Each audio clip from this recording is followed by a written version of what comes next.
There is one piece of real estate on the surface of this earth that right now has the power to ignite a regional war, reshape the Middle East, and bring two nuclear-armed blocs to the edge of confrontation.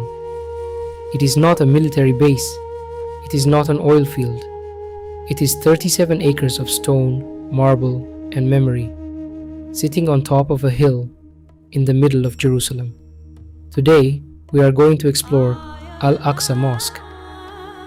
We're going to understand what it is, what it was, and why it might be the single most contested structure in human history. Before we describe a single arch or column, we need to understand the concept behind this space. Al-Aqsa is not one building. People make that mistake constantly. When you see the iconic golden dome on your screen right now, that is not Al-Aqsa Mosque. That is the Dome of the Rock. Al-Aqsa is the silver dome building at the southern end of the compound.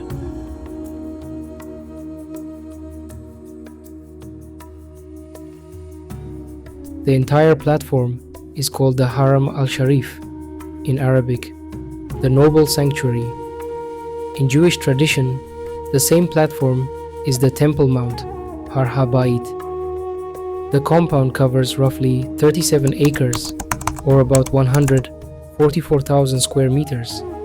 It is, in the words of many historians, the most sacred and most contested ground on earth.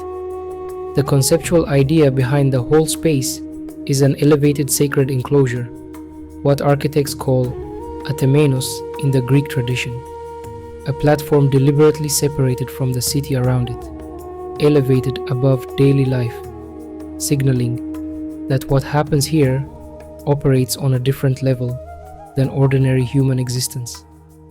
Think of it as a city within a city. You enter through massive gates. The noise of the market drops away. You step onto a wide, open esplanade, an enormous flat courtyard, paved in pale stone, stretching in every direction, with a raised central platform at its heart. That central raised platform, the Sharafa, is where the Dome of the Rock sits, elevated on a second tier, almost as if the mountain itself is making an argument. This is the highest, the most important, the most sacred point.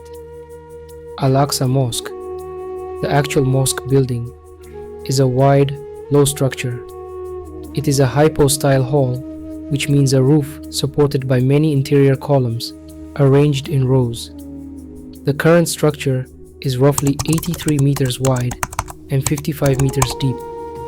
7 aisles run from north to south, perpendicular to the Qibla wall, the wall that faces Mecca.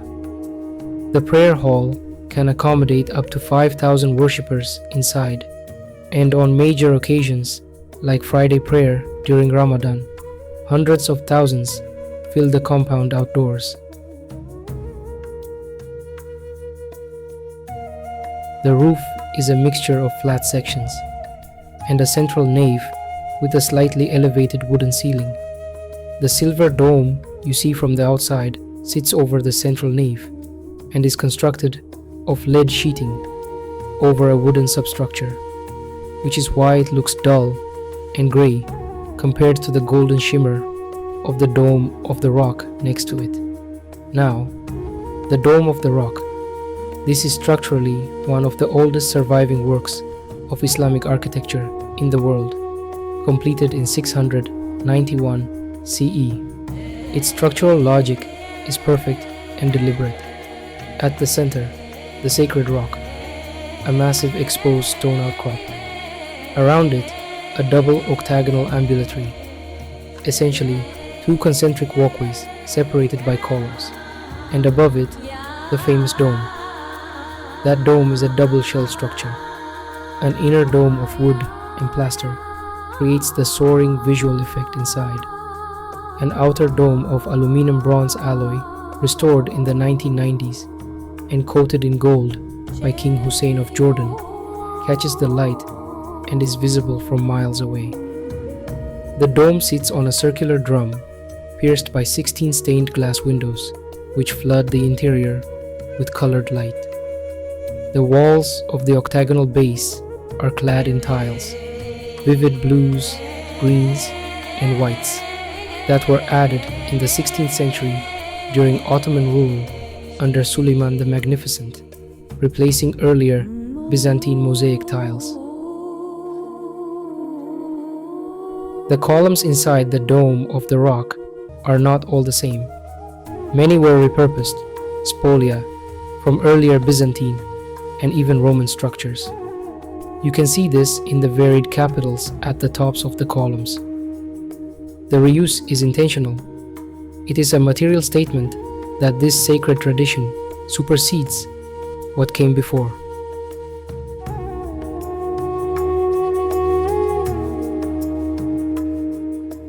The rock at the center of the dome of the rock is, geologically, just a piece of the limestone hill.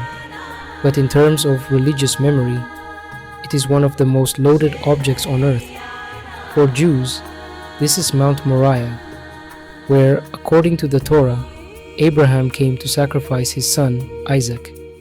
It is where the first temple, built by Solomon around 957 BCE, stood, housing the Ark of the Covenant in the Holy of Holies, the innermost sanctum. That temple was destroyed by the Babylonians in 586 BCE. The second temple was built on the same spot, expanded magnificently by Herod the Great, and then destroyed by the Romans in 70. The western wall, the famous Kotel, is the surviving retaining wall of Herod's platform. The rest of the platform is what became the Haram al-Sharif. For Muslims, this rock is where the Prophet Muhammad was transported in the night journey, the Isra, from Mecca to Jerusalem, and from this rock ascended through the heavens, the Miraj, meeting the earlier prophets and receiving the commandment of prayer. This event, described in the Quran, makes Jerusalem Islam's third holiest city after Mecca and Medina. The Umayyad Caliph Abd al-Malik completed the Dome of the Rock in 691 CE, making it one of the oldest standing works of Islamic architecture. The mosque itself was constructed and expanded over subsequent centuries. Then came the Crusaders, who turned Al-Aqsa into a palace and headquarters for the Knights Templar in 1099. They called it Templum Solomonis, the Temple of Solomon. Saladin retook Jerusalem in 1187, removed the cross, and restored it as a mosque. The Crusader-era modifications left their mark in some of the structures. The Ottomans under Suleiman added the famous tile facade in the 1550s. The compound passed to British control with the mandate after World War I. Forget the politics for a moment. Just look at what human hands built here. In 691 CE, builders raised a dome over a bare rock with such precision and intention that it has stood through earthquakes, fires, invasions, and wars for over 1,300 years. The geometry is a meditation. The octagon bridging earth and heaven, the dome measuring its own drum, the stained glass turning sunlight into something that feels like proof of God. The mosaics speak without words. The calligraphy sings without sound. The repurposed Roman columns carry the weight of history, literally. An Al-Aqsa mosque, wide and low and open, is not a monument to admire from a distance. It is a space built for people to stand in, shoulder to shoulder, facing the same direction, in the same act of devotion. For 14 centuries, that has not stopped.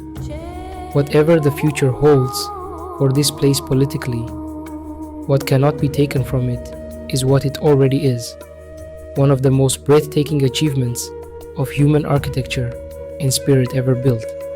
A building that has outlasted every empire that tried to claim it.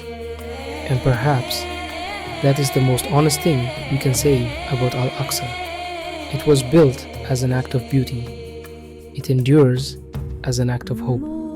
And as long as it stands, golden in the morning light, silver in the dusk, it remains a reminder that human beings, at our best, are capable of creating something far more lasting than the conflicts that surround it.